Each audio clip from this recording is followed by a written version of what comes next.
Kung si Corazon ay ang unang aswang mga kababayan, eto namang si Gwen Garcia ay tinawag ng ating kababayang OFW ng wakwak aswang mga kababayan. At hindi lang yan, inahalin tulad pa ni Dean Chase mga kababayan, eto si Gwen Garcia sa isang Hollywood star. Wow. Yung manika mga kababayan sa pelikulang Jigsaw. Halibala. Ay naku, kamukha ba? Ewan lang natin na. Yun ang sabi ni Dean Chase Dahil wala daw ibang ginagawa etong si Madam mga kababayan, Gwendolyn Garcia, kundi ipagtanggol si BBM. Oh, Diyos mio. Ano daw nangyari? Kung dati-rati mga kababayan, ayaw daw ni Gwen Garcia dito kay Ngagba, ngayon nagkakandara pa sa pagtatanggol na. At pinipilit pa daw ang mga tao mga kababayan napapalakpak kay BBM. At susuporta sa kanya. Gayong ayaw naman ng mga taga Cebu daw mga kababayan. Panoorin niyo po ha. By the way, sa mga nakakaintindi ng Bisaya mga kababayan, puntahan nyo na lang ang Facebook page ni Dean Chase at i-follow nyo mga kababayan at doon nyo panoorin ng dire-diretso ha. Sa lahat naman ng hindi, ay itatranslate po natin dito mga kababayan. Panoorin nyo po. Gwen Garcia, Gwen Garcia, utosan ka, isa ka pa, wakwak ng lako. aswang ka ako. Isa kang malaking aswang. Wakwak. Oh, grabe. Naong ni mo Yung mukha mo, asa na nga yun? Mukha bang wakwak mga kababayan? Ewan lang natin. Mura ka katong Monica sa so. Para kang manika sa pelikulang So. Oh, Jigsaw mga kababayan, eto nakakatakot naman. Magkamukha ba? Ewan lang natin na. Katong, you wanna play a game? You wanna play a game? Sakay pa sa bisikleta. Yan ang naong ni mo day. Yan talaga ang itsura ng mukha mo. Sabi ni ang mga kababayan na din. Di ka gwapa. Hindi ka maganda. Ay pagpagwapa-gwapa niya, hindi ka gwapa. Huwag kang feeling maganda dyan dahil hindi ka maganda. Dahil kamukha ka daw ni Jigsaw mga kababayan. Alisin mo na natin to ha. Nakakatakot Uy, ikaw Dean Chase Kasalanan mo ito, we cannot unsee. We cannot unsee. Sa tuwing nakikita natin si Gwendolyn Garcia mga kababayan, si Jigsaw ang ating naiisip na. Naong mo, murag na bulok. Mukha mo parang nabubulok. Sabi niya. I mean nyo, Ilara. Huwag nyo kaming Kami pinaglolo mga ko. Cebuano, di may mga bugo. Kami mga Cebuano, hindi kami bobo. Okay? Okay? Kibaw me Alam namin nganong nibalika bakit ka bumaliktad o ni-support ka at ni sumuporta BBM. ka kay BBM. Alam namin, We're not stupid. we are not stupid. Okay? Okay? That's it.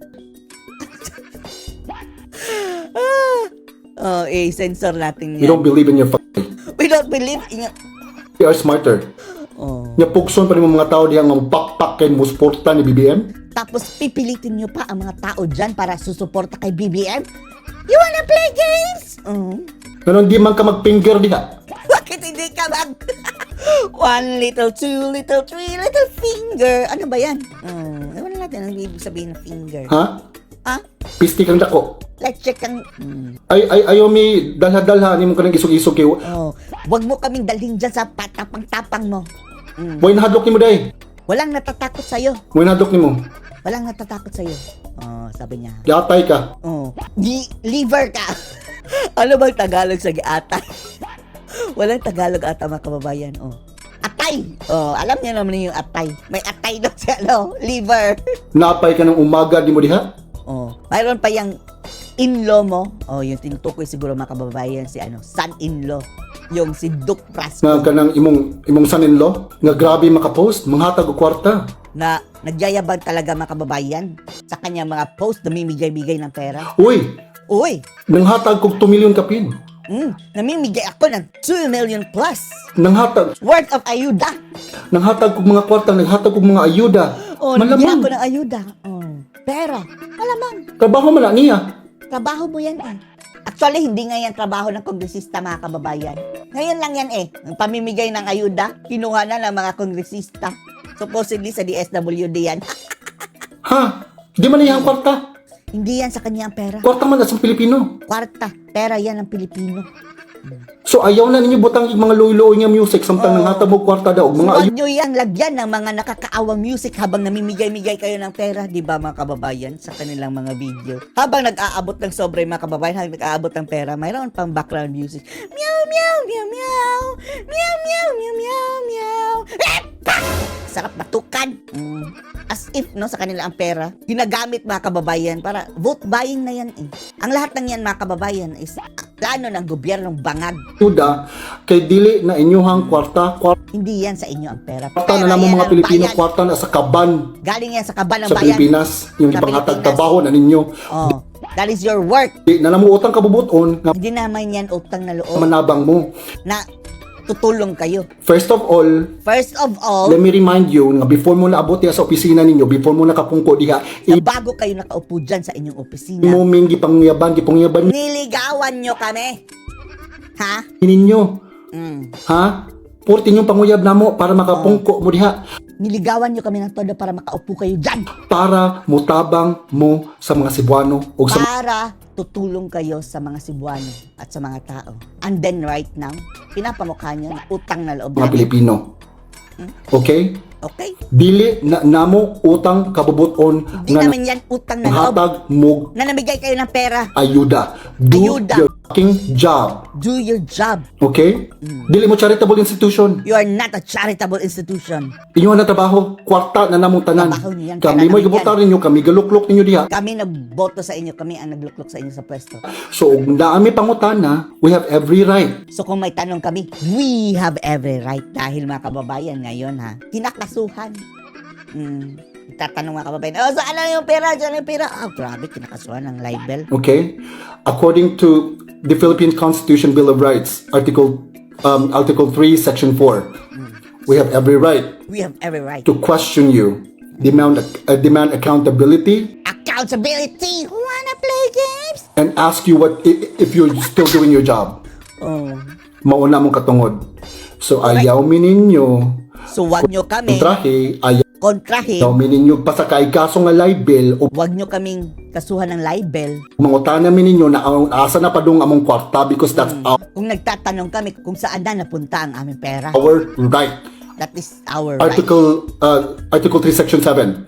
Article 3, Section 7. We have the right for transparency. Naun sa naman ang si ICC diha. Oh, may ICC pala sa Cebu mga kababayan. Cebu ICC, Nilipat na. Baka nandyan si Tatay Digo nga, pero ayun si ICC, ayawan na natin. Parang proyekto yan ng Cebu mga kababayan na parang ngayon natenga. Unsa naman si ICC sa Cebu? Oh, ano yun si ICC sa Cebu? Ano na? Ha? Philippine Constitution, 1987, Article 3, Section 7, transparency. Unsa naman na? Ano na? Ano nangyari? Again, Again? dili na namo utang kabubuton nga nang hatag mo kwarta diha kay inyo nang trabaho mga Hindi namin yan utang na loob na namigay kayo ng pera dahil inyo yan trabaho. animala mo Mga animal. pisti mong dagko. Maletche kayo. Di na namo utang kabubuton nga nang hatag mo kwarta, nang hatag mo ayuda og Hindi namin yan utang na loob sa inyo. paayo mo mga kalsada diha. Ayaw na Paparepair kayo ng kalsada dyan. butang yung mga panganin nyo kaya mo Huwag anong mong lagyan ng mga pangalan nyo, mga animal. kwarta. Pisti mo. Oh, let's check kayo. Mga politicians ang kanyang ina-address. Los ninyo. Los. Tambaluslos ninyo, tambaluslos. Oh. You wanna play game? Napaling helicopter. Thank you for bringing that up. Andyan pa ang issue ng helicopter. Thank you for bringing that up. Kakisam ng kwarta yung gigamitan para helicopter. Oh. Kaninong pera yung ginamit mo sa helicopter? O gobyerno na, bawal na.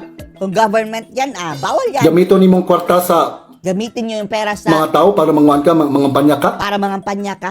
Ha? Sa mga tao? Pera Sakto lang, rin ha? na. Tama ba yan? Asa man nadapitan na sakto. Saan yan banda na tama? Ha? Asa man nadapitan na mao daw. Sige, sultiin ako. Oh, which part na tama yan? Tell me. You're Tell supposed to be me. public servants. So you're supposed You're not to be gods. public You're not servant. kings. You're not gods. queens You're not kings of Cebu. You're not kings of Cebu. Pero wak-wak siya, sabi ni Dean Chase, mga kababayan. You wanna play game? Of the Philippines, you will never be the owner of us. You are public servants. We are paying you to do your job. Get that through your fucking head. That yung... Murag dugay na kay kadiha gapungko diha da murag it Ang has tagal mo gotten lang nakaupo dyan eh. into your head already? Na mukhang pumasok na sa iyong bunbunan. Dugay ra kay kagapong kulya. Oras na para ilisdan ka. Oras na para palitan ka. So guys, all of my viewers there, So guys, Kamo all the tanan. viewers there, Giawhap kayong lahat, inuudyokan ko kamong kayo tanan nga ayaw mo butar, na huwag niyong iboto. ayaw mo butar Do utang not vote. Utang na loob. buot sa mga nag-support sa Bangag administration. Sumusuporta sa Bangag administration. This is not, I'm going to use what she said. Ingon siya nga, this is not about kuan kono kanang Duterte Gagamitin ko ang sinabi ni Gwen Garcia ha. Na, this is not about Duterte and Marcoses. and BBM. Of course, it is not about them. Of course, it is not about them. It has never been about them. It has always been about us, the citizens. It is always about us, tayong mga tao, mga kababayan. Dahil tayo nagsasuffer eh. And we should know what is good for us. And what's good for us is that the Bangag administration should be taken accountable, should be accountable Correct. for what they are doing with the government. Tama. Kasabot mo, ana, Naintindihan niyo ba? Ha? kanang gapirma sa impeachment. Oh, yan Ni Kuan, pumirma ni sa Sara. impeachment ni Sara. Kibaw mo, Alam niyo? what really blows my mind What is really that blows everyone my in the Philippines literally knows what's going on with the administration. Oh, lahat naman tayo mga kababayan, alam o ano nangyayari sa administrasyon. Sa makatuwid, ang issue kay BBM, alam na lang lahat. Pati yung aso namin mga kababayan, alam ang bagong bansag kay BBM ngayon, BBM Bangag, no? Bansag ng mga tao. Maririnig lang ang pangalan ni BBM mga kababayan na nagagalit ang aso. Oh. Promise, magagalit ang aso mga kababayan sa pangalan pa lang ni BBM. Kung may aso kayo, sabihan nyo, BBM, BBM, BBM, di ba? Magagalit yan. Pati ang aso Tanang natin mga alam. tao, dili na mga bugo ang mga tao. Lahat Gawa ng sa mga tao bayran alam. ninyo. Hindi mga bobo, unless babayaran nyo, which is, yan naman ang ginagawa nila ngayon mga kababayan. Binibigyan ng ayuda. Tanang Bayan tao yan kibaw kung si mga pakitabo diya sa Pilipinas karon. Alam ng mga tao eh. Pero you still choose to support BBM. Yung mga bangag na rin yan. At yung mga nabayaran mga kababayan. Kayo, nabigyan kayo ng ayuda, tanggapin nyo. Malay ba nila hindi mo iboboto yan? Anyway, hindi naman galing yan sa mga politicians. Galing din yan sa sambayan ng Pilipino. Oh, at yung ayudang tinatanggap ninyo, mas malaki pa siguro ang nabubulsa nila yan. Oh, isipin nyo na lang yan. Why? Why? Why? Why? Di mo mangutana na. Di kayo nagtatanong yan? Let me tell you why. Let me tell you why. Gitagan man mo billions. Gitagan mo budget. Etong mga tinutukoy niya mga kababayan, yung mga politicians na bumaliktad ang dahilan. Magkano ang dahilan? Binigyan ng millions, billions, binigyan ng budget. Binusog ng mga buhaya mga kababayan. Oh, silang lahat, kung dati-rati iilan-ilan lang ang kurakutan. Ang nangungurakot ngayon mga kababayan, parang lahat na dahil tumatanggap ng pang-ayuda is me. Gihata gibusog man yung Binusog. mga bulsa diha. Yung mga bulsa. Mo na tinuod. Yan ang totoo. Anong masasabi niyo dito mga kababayan? Post your comments below.